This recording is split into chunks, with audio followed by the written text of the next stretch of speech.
খেলার জন্য নিয়ে নিয়েছি বেলুন, একটি conical flask, funnel, baking soda, vinegar, একটি কাঠি এবং রাবার ব্যান্ড। আচ্ছা, আমি এই খেলা দেখানোর আগে সবার আগে কি করব জানো বিজ্ঞানী? হ্যাঁ, অ্যাপ্রন, ল্যাব গ্লাস এবং গ্লাভস পরে নিব।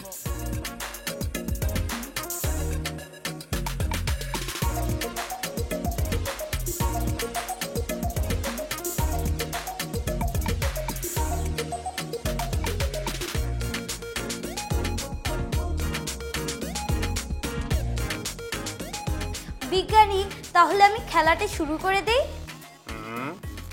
আমরা প্রথমে এই ফানেলটি দিয়ে এই বেলুনের ভিতর বেকিং সোডা ভরে দিব।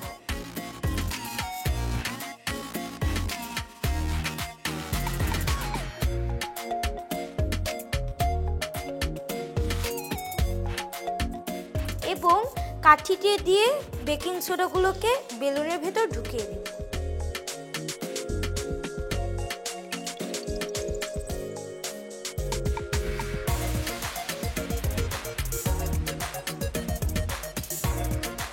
আমরা বেলুনটিকে পাশে রেখে দিব। এবার আমাদেরকে এই বিকারটিতে 200 মিলিলিটার ভিনেগার ভরতে হবে।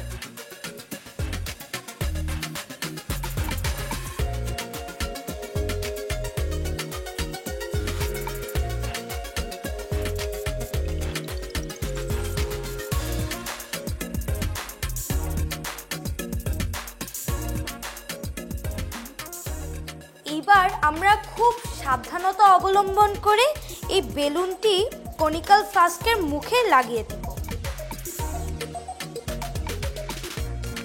আর রাবার ব্যান্ডের মাধ্যমে খুব শক্ত করে আটকে দেব।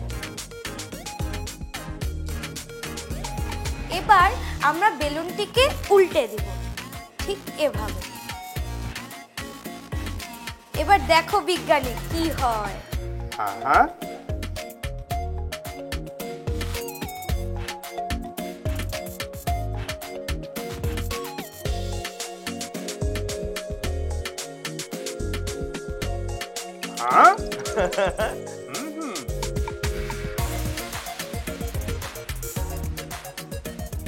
দেখেছো বিজ্ঞানী, বেলুনটি ফুলে কত বড় হয়ে গিয়েছে?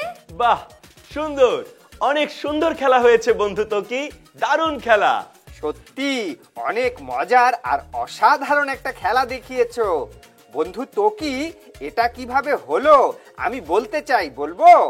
বলো বিজ্ঞানী। আচ্ছা বলছি, শোনো। তুমি প্রথমে একটি বেলুনে কিছু বেকিং সোডা ভরে নিয়েছো। এরপর একটা কনিক্যাল ফ্লাস্কে খানিকটা ভিনেগার নিয়েছো। তারপর তুমি বেকিং সোডা ভর্তি বেলুনটি ভিনেগারে রাখা ফ্লাস্কের মুখে রাবার দিয়ে ভালোভাবে আটকে দিয়েছো। তারপর বেলুনটি উল্টে ভিতরে থাকা বেকিং সোডা ফ্লাস্কের ভিনেগারে ঢেলে নিয়েছো। আর সাথে সাথেই বেলুনটি ফুলে উঠেছে। আসলে ভিনেগার আর বেকিং সোডার রাসায়নিক বিক্রিয়ায় কার্বন ডাই অক্সাইড গ্যাস তৈরি হয়েছে। এই carbon die oxide gas balloon ফুলতে সাহায্য করেছে।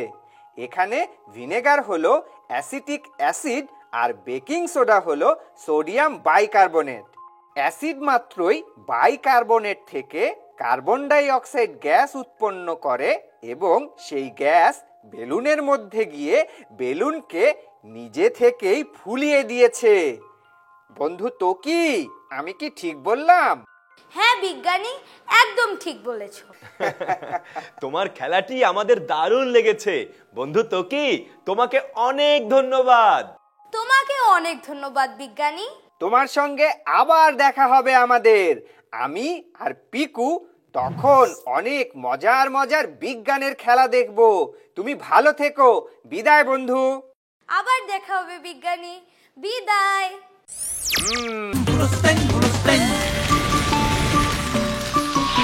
দুরন্ত। ফেসবুকে ফলো করো এবং ইউটিউবে সাবস্ক্রাইব করো দুরন্ত টিভি।